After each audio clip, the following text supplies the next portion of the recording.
Hello friends, this is Mukul Chimote, International Career Counselor and Executive Director for Astute Counseling LLC USA. We are a US based academy. We have our own office in Chicago, Philadelphia, in US.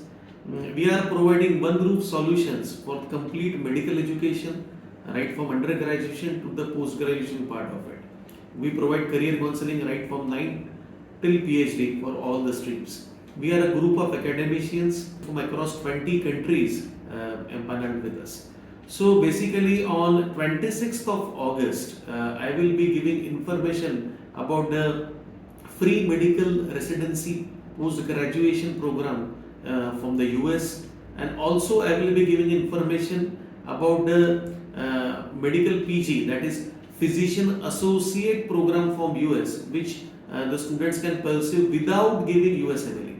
Even without giving USMLE, you can practice medicine in US.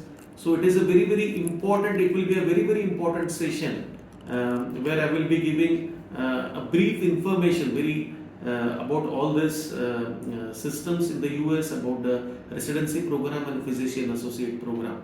So residency program is a free program. It is a federal government funded program with $5,000 to $10,000 per month stipend to the students. It is a #1 program in the world, globally accepted program, most PG program.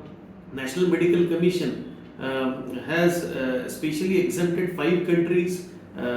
The degree holders, the specialists from all these countries are directly accepted in India, USA, Australia, Canada, Great Britain, New Zealand. These are the 5 countries which are the special category countries as far as the Indian National Medical Commission is concerned.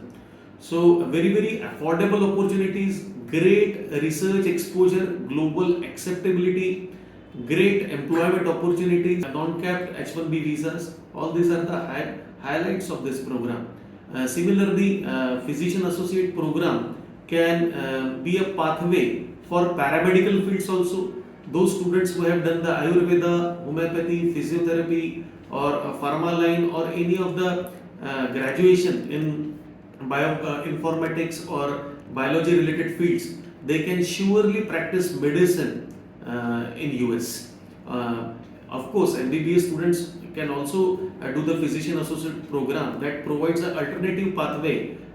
Those who don't want to go for a USMLE, they can surely choose this physician associate program. So I will invite all of you for this webinar. You surely join me on this webinar on 26th of Jan, evening 7 p.m. I will be speaking in details regarding this, and then I will be conducting a question and answer session also. So see you at the seminar. Thank you very much. All the best.